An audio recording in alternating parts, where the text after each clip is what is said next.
ఈరోజు మా ఊరి గోదావరి దగ్గర వనభోజనాలు. ఏ వనభోజనాలన్నా మిస్ అవుతామేమో గానీ, మా ఊరు గోదావరి దగ్గర పెట్టే వనభోజనాలు అస్సలు మిస్ అవ్వము. మార్నింగ్ అయితే వాడపల్లి వెంకటేశ్వర స్వామి గుడికి వెళ్ళి, అలాగే శివయ్య దర్శనం కూడా చేసుకొని, ఇంక భోజనం టైంకయితే వచ్చేసాము. ఇదైతే మా ఊరు ఏడుగొట్టి వ్యూ అనమాట. ఇప్పుడు కిందకి స్ట్రెయిట్‌గా వెళ్ళిపోతే మనం భోజనాల దగ్గరికైతే వెళ్ళిపోవచ్చు.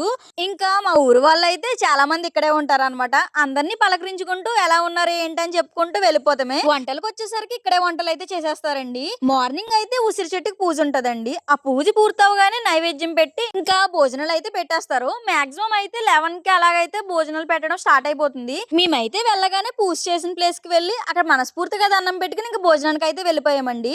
పచ్చడి పొలాల మధ్య అలా అందరం కూర్చొని తింటూ ఉంటే భలే అనిపిస్తది ఫీల్ అయితేని. నేనైతే కడుపు నిండా తిన్నానండి. ప్రతి వంటకం కూడా చాలా అద్భుతంగా ఉంది. ఇంకా చెప్పాలంటే ఆ గోదావరి గాలి మాకు తగులుతూ ఉంటే అంత రుచికరమైన భోజనం తింటూ ఉంటే ఆ ఫీలింగ్ అయితే మాటల్లో చెప్పలేనండి. అంత బాగుంది.